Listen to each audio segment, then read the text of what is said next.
Bonjour à toutes et à tous, bienvenue à l'épisode 24 de votre podcast dédié à l'actualité du Cameroun et pas que. Aujourd'hui je suis avec Joe, comme souvent. Bonjour à tous et bienvenue pour cette semaine. Cette semaine qui s'annonce culturelle. Il y a deux sujets et demi en fait. Donc il y a le premier sujet qui concerne les œuvres d'art. Les œuvres d'art et les objets d'art africains. Et notamment ceux qui sont détenus par les puissances occidentales et tout. Alors pourquoi j'ai mis ce sujet? Parce que la semaine dernière en fait, ou plutôt en début de semaine, j'ai reçu une notification comme quoi il allait avoir une exposition au musée du Quai Branly en fait sur une exposition en fait qui va présenter les chefferies camerounaises en fait.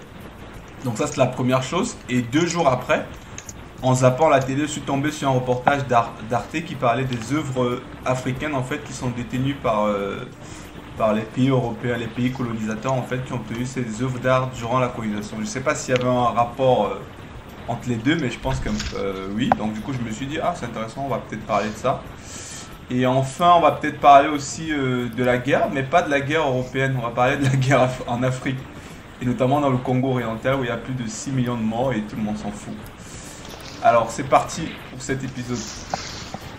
Bon, on commence. Alors, donc on commence par l'exposition qui s'appelle Sur la route des chefferies du Cameroun. Donc c'est un article qu'a publié RFI. Bon, il y avait plusieurs articles dessus. Donc RFI a appelé cet article comme ça, Sur la route des chefferies du Cameroun. Une exposition qui bouscule les codes en fait. Donc on apprend que durant toute cette semaine, je ne sais plus exactement combien de temps ça va durer, je pense 2 ou 3 semaines, donc à partir de... ça a commencé cette semaine. Donc il y a des œuvres d'art en fait des chefferies camerounaises et de l'ouest du Cameroun en particulier qui sont exposées. Donc en gros il y a des objets qu'on a fait venir d'Afrique, à peu près 270 objets. Et ils ont aussi construit des scènes, donc il y a des scènes qui ont été designées au Cameroun et tout ça. Ils ont construit des scènes en fait qui représentent des chefferies camerounaises avec des cases et tout ça. Bon, je pense que les Bamileke ils savent précisément de quoi les Camerounais qui sont de la région de l'ouest du Cameroun et notamment qu'on appelle les Bamileke, ils savent de quoi je parle et tout. Donc le but vraiment de cette exposition là en fait c'est d'expliquer en fait comment fonctionnent les chefferies, quel est leur pouvoir, parler un peu des secrets, parler des instruments qu'on trouve dans une chefferie, des objets de déco, parler des vêtements, enfin vraiment parler faire la promotion en fait de la culture camerounaise et des chefferies. Donc moi j'ai vu ça, je me suis dit c'est pas commun ça. Donc effectivement c'est pas commun. C'est très rare qu'on voit une exposition africaine comme ça et notamment camerounaise en plus et camerounaise de l'ouest du Cameroun. Je pense que c'est la première fois qu'on voit ça à Paris. Donc je me suis dit intéressant, je veux bien qu'on discute de ça. Moi mon sentiment, je trouve que c'est plutôt une bonne chose en fait parce que les musées en fait, il y a beaucoup de gens qui vont dans les musées. Et à chaque fois qu'on va dans les musées, c'est toujours à peu près les mêmes choses. Moi, je vais souvent dans les musées européens. C'est toujours des œuvres d'art d'un peintre célèbre ou bien d'un artiste. Enfin, c'est toujours à peu près un occidental ou quelquefois un asiatique et tout. Rarement, c'est des trucs qui vont parler qui va valoriser la culture africaine. Ou bien ça peut être des musées dans lesquels on va présenter des dinosaures. Des mammouths, ce genre de choses quoi, ouais. Et ça je trouve que c'est très bien parce que les gens qui vont voir ça en fait ils vont pouvoir avoir une idée en fait de comment vivent les gens comment vivaient les gens au Cameroun à une certaine époque, comment est-ce qu'est organisée une chefferie, qu'est-ce qu'une chefferie, quel est le pouvoir qu'ils ont. Donc je pense que le musée va permettre d'éveiller la conscience de ces personnes là en fait qui vont aller dans ce musée là et je trouve que c'est très bien. Bon, je te passe la parole, Joe. Moi, j'ai trop parlé. C'est quoi ton sentiment? Qu'est-ce que tu en penses? Je trouve que c'est bien. C'est la route des chefferies. Ça fait longtemps que j'en entends parler. C'est bien parce que ça présente un petit peu le continent. Ça présente nos chefferies, les objets du quotidien de nos chefferies, comment ça fonctionne. Et ce qui est surtout intéressant, c'est que voilà, c'est la population cible. La population cible n'est pas que les Européens, parce qu'eux, ils vont s'intéresser aux tableaux, ils vont s'intéresser aux masques. Mais là, franchement, la population cible, c'est vraiment la diaspora africaine qui devrait Ouais, s'imprégner de leur... c'est les personnes qui ciblent. Mais est-ce que par exemple, tu connais beaucoup de gens de la diaspora qui vont dans les musées? J'ai dit, non, peut-être ils n'y vont pas parce qu'ils trouvent pas leur intérêt aussi. Ouais, c'est ça, peut-être. Ils n'y vont pas parce qu'ils trouvent pas leur intérêt. Donc, je me dis voilà, s'il y a quelque chose qui les connecte, qui leur parle, qui leur envoie leur propre source, ça pourrait inciter. C'est pour ça que justement qu'ils sont la cible de cette exposition. Il y a pas mal d'enfants qui sont nés ici, qui entendent parler des chefferies, qui savent pas c'est quoi. Ouais. Il y a pas mal des personnes qui sont venues ici ayant toujours étudié à Yaoundé. Je prendrai le cas d'Hervé Gaël, ayant toujours étudié à Yaoundé, voilà, qui n'était pas connecté à ces réalités, qui découvre un petit peu c'est quoi. Donc c'est super intéressant, c'est bien pour nous, ça nous intéresse nous, et c'est bien pour que nous y allons voir comment ça se passe dans nos chefferies. C'est aussi intéressant parce que c'est pas une exposition sur le passé, Ouais. c'est une exposition sur les objets du quotidien des chefferies, des réalités qui existent aujourd'hui. Donc on peut les voir ici et avoir l'envie d'aller voir comment ça se passe réellement sur place et voir ce qui se passe sur place. On Ouais, peut faire très très vite la connexion. c'est ce que c'est sur quoi j'allais rebondir en fait, parce que là c'est vraiment une vitrine incroyable et une promotion incroyable pour le Cameroun et l'ouest du Cameroun. Je suis presque certain que voilà, les gens qui vont voir ça, le petit enfant qui va voir ça ou bien les parents qui vont voir ça, même pas forcément de la diaspora ou n'importe qui, du Cameroun, les Européens et tout ça, il y en a qui vont vouloir aller sur place, voir concrètement comment ça se passe et tout ça, et ça c'est le Cameroun qui va être gagnant. Donc moi je trouve que c'est vraiment une très bonne chose en fait. Et c'est ça en fait le but d'un musée en fait. Le musée vraiment c'est de susciter l'intérêt. Parce que les gens qui vont voir ça, ça va leur ouvrir une certaine conscience et plus tard peut-être qu'ils voudront aller concrètement sur place. Sachant qu'il y a aussi des vidéos, hein. Donc il n'y a pas que les objets. Non, en fait il y a des objets, il y a des portraits, il y a des costumes qui sont mis en avant, mais il y a aussi des vidéos en fait où on présente des rites traditionnels. Par exemple quand on installe un nouveau chef ou bien quand il y a une décision qui va être prendre, enfin une décision que le chef doit prendre. Enfin, il y a plein de trucs quoi qui sont faits et dans ce sens-là, c'est vraiment très intéressant. Donc voilà, tu veux rajouter quelque chose sur la chose et je précise que la dame qui est responsable de ça en fait, c'est Rachel Mariembe. Donc elle est commissaire, elle est enseignante chercheur en fait à l'Institut des Beaux-Arts de l'Université de Douala à Konsamba. Donc c'est elle qui a été à l'initiative de ce beau projet en fait que je trouve. Voilà. Un dernier truc, peut-être. Non, non, non, ouais, pas un dernier truc, juste pour redire ce que j'ai déjà dit, Ouais. c'est super intéressant d'y aller. Bah toi qui es à 20 km de là, tu comptes y aller? Bah oui, je compte bien y aller, je compte bien y aller. Après, moi, j'aurais aimé que mes filles soient un peu plus grandes pour les amener. Ouais, je comprends. Donc, je vais y aller, ça va me parler peut-être d'autres chefferies que je connais pas, et Ouais. je vais reconnaître des similitudes avec celles que je connais. Voilà. Et Je vais aller peut-être plus avec un œil un peu plus averti que des autres, mais je vais ouais. y aller, ça me parle. Et je trouve que vraiment ça peut être quelque chose qui va inciter d'autres cultures, d'autres peuples africains à, à faire ce genre d'exposition en fait. Voilà. Ouais. Voilà. Et Il est inadmissible qu'on soit le continent le plus culturel et qu'on soit ouais, le moins vendu. bah c'est Quand vraiment je c'est prends ça. l'exemple ici en France, on a la maison de l'Amérique latine, on a la maison du monde arabe, mais on n'a rien qui parle de l'Afrique noire. Ouais. Bon, On laisse toujours les autres parler pour nous, mais ça c'est vous un les bon entendez. début. Voilà. C'est un bon début, oui. Voilà, C'est pour c'est un ça bon qu'il faut début. encourager. Alors, toujours toujours sur cet aspect-là, œuvre d'art, culture et tout ça. Donc, du coup, dans cette exposition-là, en lisant en fait l'article, on apprend que voilà, parmi les objets qui sont exposés dans cette exposition-là, il n'y a pas que les objets qui viennent du Cameroun et d'Afrique, etc. Il y a quelques objets, donc à peu près 200 presque 200 à 300 objets en fait, que le musée, c'est des objets africains en fait, mais qui appartiennent au musée du Quai Branly, donc qui appartient à l'État français, qu'ils ont bien voulu prêter pour l'occasion. Et là, du coup, ça fait écho au reportage que j'ai vu quand je parlais sur Arte et tout ça. J'ai pas tout vu en fait, parce que le reportage était très long, je vais sans doute le revoir quand j'aurai le temps. En fait, ce reportage-là, en fait, il montrait comment, en fait, euh, des objets très importants, comment est-ce que pendant la colonisation, hormis le pillage des ressources qu'on connaît déjà et tout ça, donc voilà, du sous-sol, du bois et tout ça, qu'il y a eu un pillage culturel de l'Afrique qui a été fait par les puissances occidentales là.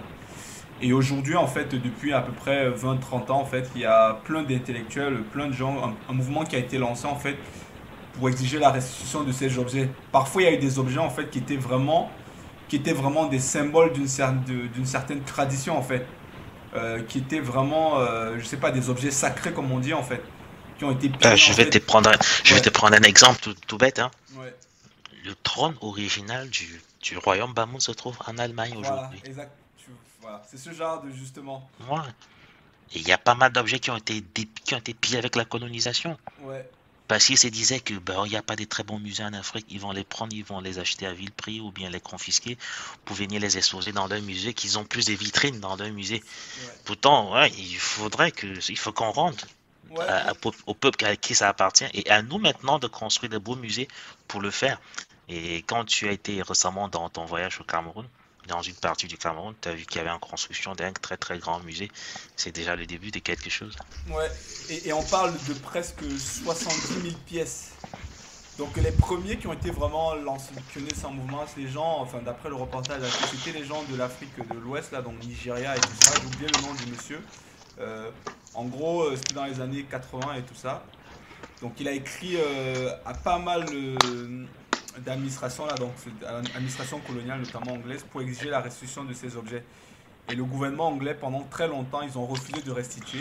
Ils n'ont même pas restitué. Enfin, je sais pas comment c'est terminé, mais dans le reportage, il explique que pendant 10-15 ans, il a envoyé des trucs et tout ça. Ils ont refusé de restituer. Et jusqu'aujourd'hui, ils refusent de restituer. Et aujourd'hui, l'argument qui est. Il y a une partie quand même, il faut quand même aussi rendre à César ce qui est à César. La France a commencé à restituer une partie, notamment au Benin. Ils ont restitué une partie, mais c'est vraiment une infime minorité en fait. C'est vraiment une minorité. Et ce qui est drôle en fait, c'est que les objets qui sont restitués, tu vois ce que je veux dire, on ne prend pas les gens qui connaissent la valeur de ces choses-là. Donc en gros, les États africains, ou bien les personnes dépositaires d'une certaine culture en fait, ne sont pas impliqués dans la sélection en fait des objets qui doivent être restitués en fait. En gros, Donc, je sais pas, c'est un énarque ou un dirigeant de musée dans le truc à Paris là ou à Londres ou en Allemagne qui décide que voilà, on va restituer ça, ça, ça, parce que ça nous plaît, tu vois. Et il se plaignait que maintenant, on montre des Africains, des gens qui parlent que maintenant, on demande pas forcément tout, mais il y a des objets très importants, comme toi tu as parlé du trône principal, du trône original des Bamoun qui est en Allemagne là. Ce genre de truc c'est assez symbolique en fait, c'est très important. C'est ce genre de truc en fait qu'ils veulent en fait pouvoir et qu'ils exigent la restitution en fait, parce que c'est pas juste des objets de décoration, c'est quelque chose qui est utilisé au quotidien en fait, tu vois. Et voilà, et moi je trouvais ça très intéressant. Et moi, mon avis pour ça, donc maintenant il y a l'argument qui ressort, donc que les colonisateurs, les puissances occidentales ressortent aujourd'hui, c'est qu'ils disent ah, mais en Afrique ils peuvent pas entretenir. Ils disent que la culture, ça n'appartient à personne en fait, que la culture c'est pour le monde en fait. Euh, donc du coup, nous, ils disent en fait que voilà, c'est l'argument pour garder. Ils disent que nous on garde ça parce qu'on protège la culture, on protège quelque chose qui n'appartient pas. En gros, ils disent que la culture, ces objets en fait n'appartiennent, les objets dont on a et pourtant ça nous appartient plus. quand tu vois un tableau de Picasso, on recherche bien la famille des Picasso pour qu'ils puissent authentifier, qu'ils puissent montrer. Ouais. Pourquoi la culture deviendrait subitement universelle? C'est un non-argument parce que c'est un non-argument parce qu'ils ont pris ça quelque part et quand ils l'ont pris quelque part, ça faisait des années, des siècles et des siècles pour certains que ça existait.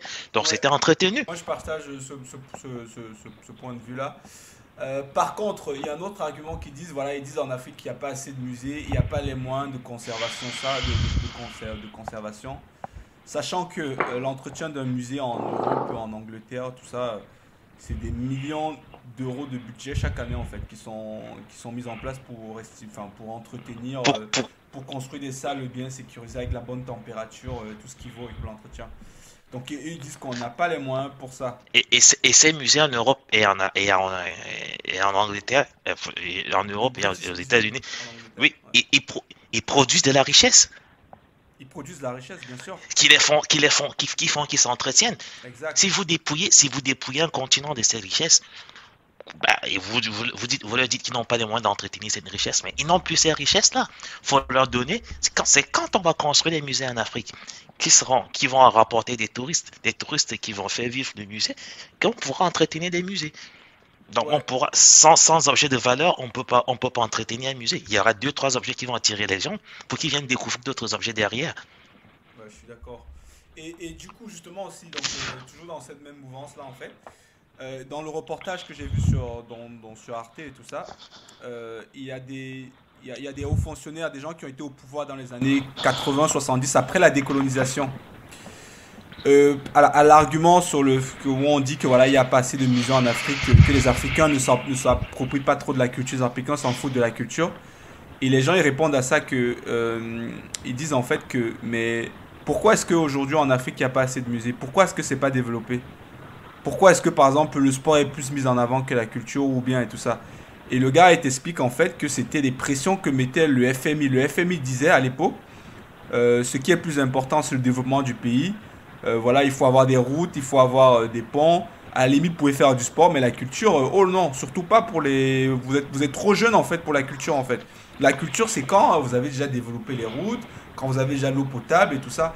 Donc c'est ce que les dirigeants là, ils expliquaient en fait que du coup, euh, quand ils voulaient développer cet aspect en fait, le FMI mettait les bâtons sous les roues. Dans les bailleurs de fonds, on disait mais non, on refuse, on finance pas ça. Vous devez plutôt faire ça.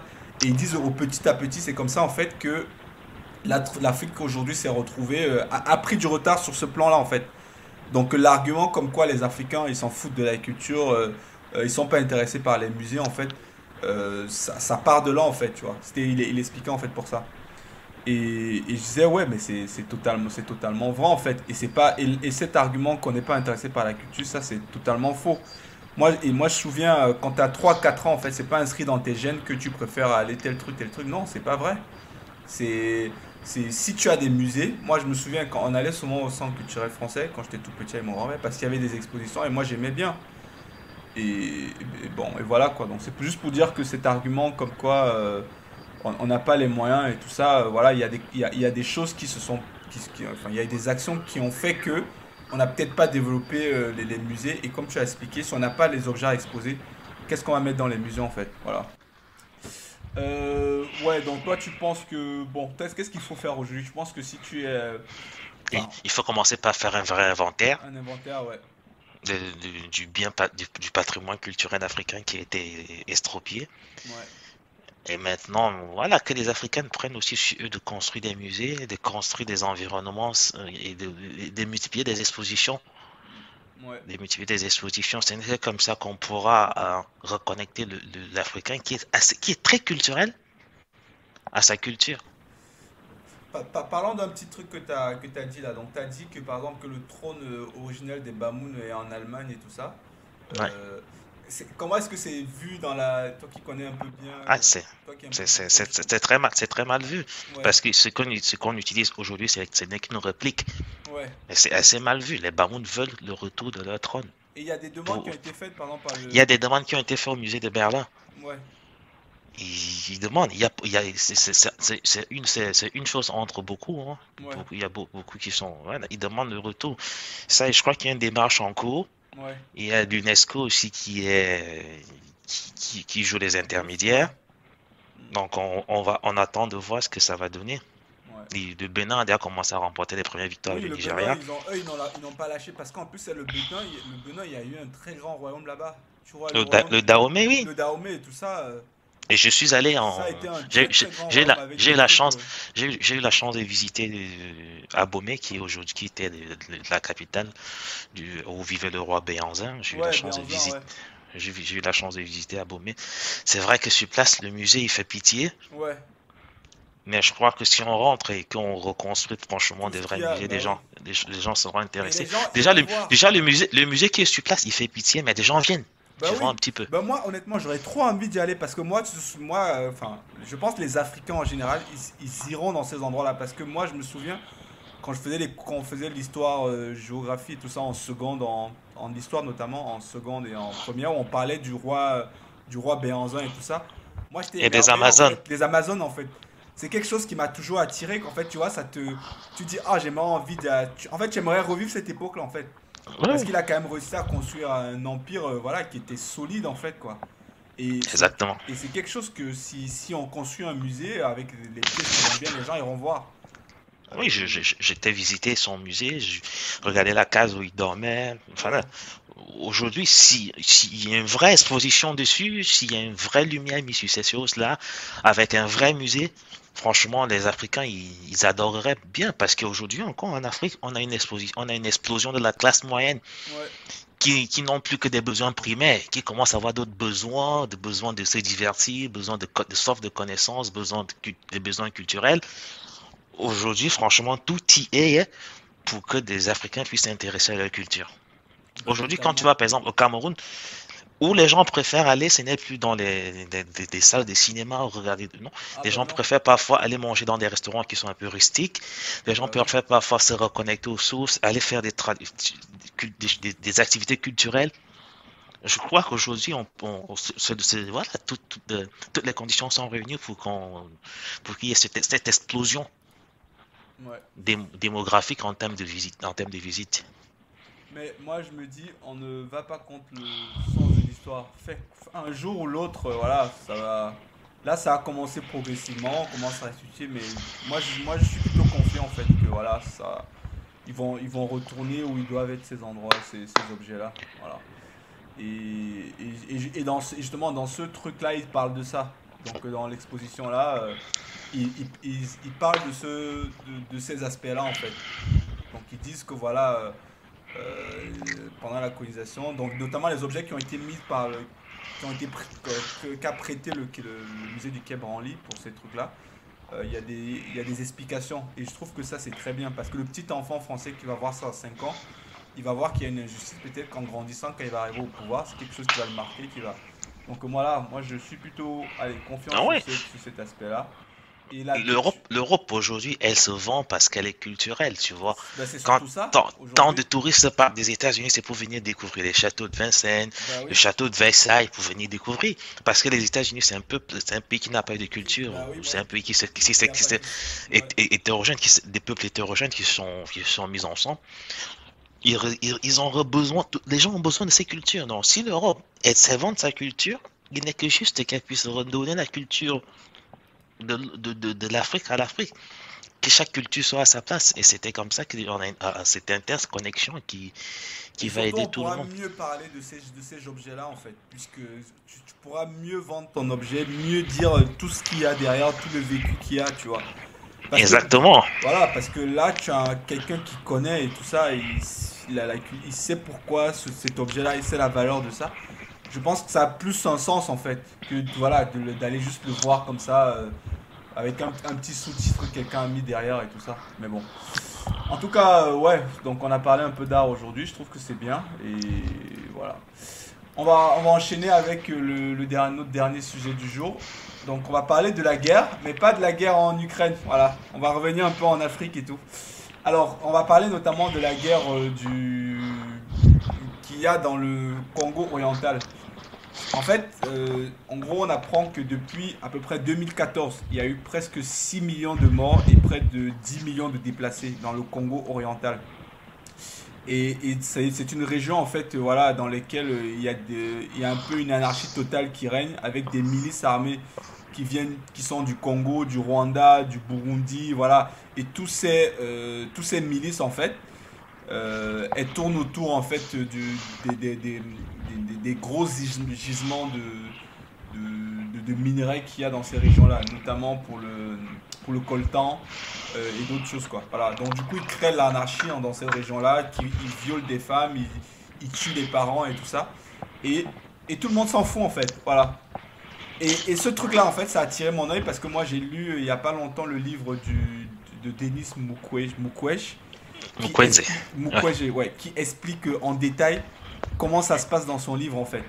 Et moi, j'avoue que je savais que c'était une région un peu compliquée et tout ça, que c'était pas simple, mais j'avais jamais, enfin, j'imaginais pas l'ampleur de la chose en fait.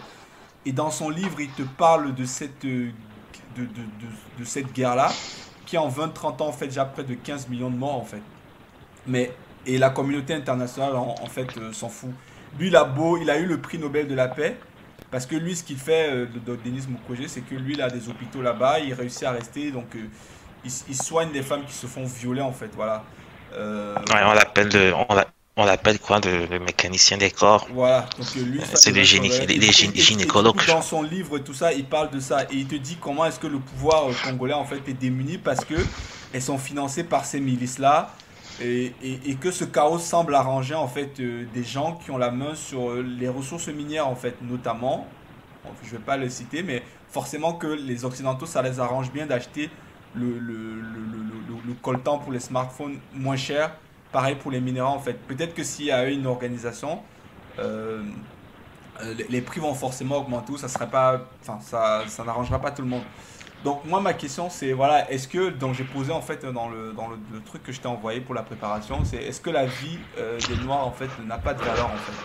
Parce qu'en Ukraine on est à quoi de combien de morts? C'est vrai que voilà, on va pas en Ukraine on n'a pas encore atteint le million de morts, j'espère qu'on n'atteindra pas. Mais il faut voir comment est-ce que voilà comment dire la déferlance comment dire Comment on en parle? Les ouais médias comment en on en parle parlent. et pas que européen parce que même en Afrique on en parle et tout voilà et pourtant C'est le soft power. voilà toi tu en penses quoi de toi c'est quoi ton sentiment par rapport à tout ça? Ah, je dis, il faudrait que nous, Africains, on commence déjà en parler, parce que dans le monde, il y a le pouvoir médiatique qui est franchement un très très grand pouvoir, qu'on appelle généralement le soft power. Si nous n'en parlons pas, les autres, ça les intéresse que ça ne se sache pas parce ils tirent un gros profit. Même si on mais n'en parle de la guerre en Ukraine aujourd'hui, parce que ça frappe le Français, ça frappe l'Européen à son porte-monnaie. mais le Si problème on... c'est que là-bas tu vois un journaliste peut pas se lever et commencer à parler parce que tu sais il y a Denis Mukwege j'en parle dans son livre en fait des Et puis, journalistes qui se sont il fait y a un gros tuer facteur de corruption. qui se Il y a sont souvent, il y a quelqu'un qui disait, il y a intérêt à ce que le Congo reste ingouvernable. Parce que le c'est vrai Congo, c'est un géant c'est un géant. Le jour où le Congo se réveille, il n'y aura aucun pays pour suivre le Congo. Le Congo sera, parce que c'est le seul pays qui a tous les minères, toutes les richesses dans son sous-sol. C'est le pays le plus riche en sous-sol. Mais il y a intérêt à ce qu'il ne soit pas gouvernable. Quand tu vois que le Rwanda, un petit voisin à côté, tient tête au Congo, qui est ouais un gros, tu comprends bien que le bah, Rwanda est financé en parlant de ça, pour justement, déstabiliser. dans son livre, là, justement, Denis Mukwege, il s'entend pas bien avec il s'appelle comment, là, le président du Kagame. Rwanda, avec Kagame, parce que lui, il accuse, il ne se cache pas dans son livre, il accuse le gouvernement rwandais d'envoyer des milices pour Mais, déstabiliser la région, en fait, pour piller aussi, du coup, pour en profiter, pour prendre bien sûr, des mineurs et tout ça, voilà. Le Rwanda vit de sa position stratégique sur le Congo. Tout l'intérêt quand tu vois la France et les États-Unis, tu vois la francophonie et le Commonwealth qui se battent pour que le Rwanda les intègre. C'est facile, le Rwanda est en position stratégique sur le Congo. Ouais. Et pour déstabiliser le Congo, on a un Rwanda fort qui va déstabiliser le Congo. On va montrer le Rwanda un exemple de Ouais. développement, mais on montre pas ce qui est caché derrière ce Et développement-là. justement, et Denis Mukwege en fait explique que les problèmes qu'il y a dans le Congo oriental, tu sais d'où ça part? Ça part des problèmes entre les Tutsis Et les et les Hutus, Hutus et tout ça. Qu'il y en a pas mal qui ont fui, qui sont venus donc s'installer enfin, quand il y a eu les problèmes et tout ça entre les Hutus et les Tutsis là. Donc je sais plus les qui se faisaient massacrer, je crois que c'est les Tutsis ou les Hutus, je sais plus. Les Tutsis, c'est les Tutsis qui se sont fait les massacrer par Tutsis les se faisaient Hutus. massacrer, donc ils ont fui une bonne partie qui sont allés s'installer dans le Congo oriental et tout ça. Ils ont été pourchassés par les Tutsis dans là-bas. Et après, quand le rapport de force s'est inversé, tu vois, il y Oui. en a, donc quand Les Tutsis sont passés au pouvoir. les Tutsis sont passés au pouvoir, ça s'est inversé. Ils ont aussi commencé, pareil, aussi à massacrer, à créer leur milice. Entre-temps, comme ils étaient dans les endroits où il y avait beaucoup, ils sont arrivés là, ils sont arrivés dans un endroit où il y avait beaucoup de minerais, beaucoup de trucs. ils ont organisé dans leur milice et tout ça. Et il paraît donc qu'il y a des... Enfin, il paraît, c'est ce qu'il dit dans son livre en fait. Que du coup, aujourd'hui, c'est devenu quelque chose... Donc en gros, qu'il te dit que Kagame, il est revenu au pouvoir grâce à l'argent qui venait du Congo oriental. C'est ce qu'il te dit dans son livre en fait. Et qu'il règne en fait vraiment un chaos total en fait. Que même le gouvernement du Congo, ils sont désarmés en fait. Ils peuvent rien faire en fait. Tu vois. Non, Et, le et le- Congo est vaste et ingouvernable. Quand tu ouais, entends, tu vas dans le Katanga, ouais, où tu as des très grosses mines, tu vas dans l'Ituri, qui se trouve dans le Congo oriental, tu vois tous ces, tu vois le Nord Kivu, tu vois ouais, tous ces terres. Comment des gens meurent comment ouais. des Et gens dans meurent l'indifférence totale dans l'indifférence parce totale. que aujourd'hui, c'est pour Il exemple y a les- viol, massacre, on a ouais. des milices qui sont armées à tout va. Et Mais tu sais, qui arme ces milices? et ils prennent des petits enfants, tu vois, ils prennent des Et petits oui, enfants, les enfants des soldats. enfants soldats. Et tu sais la récompense des enfants soldats? Leur Non. récompense, c'est de fumer le champ, boire de l'alcool et aller violer les dames en fait. Ah oui, Donc mais dans et tu le sais dans comment, tu sais comment ils forment les enfants soldats? Quand ils arrivent, les enfants soldats, on te prend, enfants soldats, on t'oblige à tuer tes parents. tes parents, ouais. Et Ouais, une ouais. fois que tu as tué tes parents, tu n'as plus peur de rien. Bah oui, voilà. Et ça me. Enfin, moi j'ai lu son livre, je t'ai dit, j'étais vraiment mal quand j'ai lu son livre en fait. Je n'imaginais pas que c'était comme ça. Et lui, là, il a risqué la mort une dizaine, une vingtaine, une trentaine de fois, mais il est toujours là en fait sur place et tout ça. Ah oui. Parce que bon, il est quand même maintenant aujourd'hui un peu protégé parce qu'il a été prix Nobel de la paix, voilà. Bon, mais bon.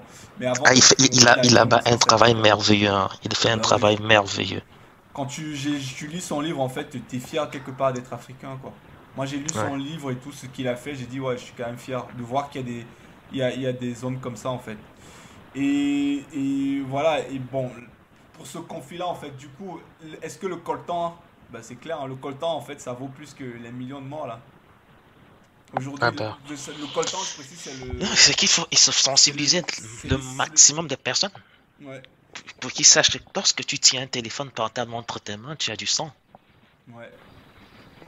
Mais les gens ne veulent pas voir ça. Non, Les les gens gens, veulent pas voir ça. ils veulent pas voir ça. Parce qu'aujourd'hui, voilà, c'est.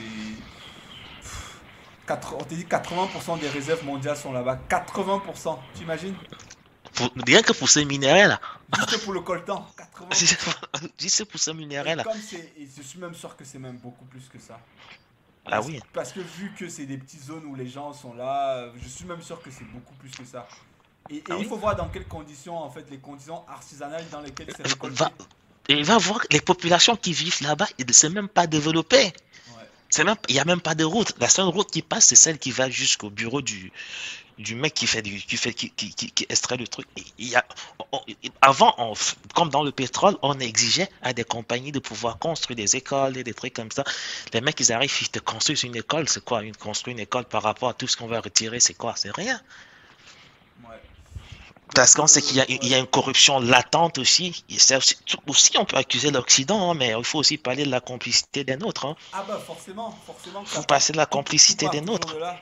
Oui. Tout part toujours de là. Quand tu viens t'installer et que tu t'enrichis sur tout le reste, sur le son de tes frères, Ouais, voilà.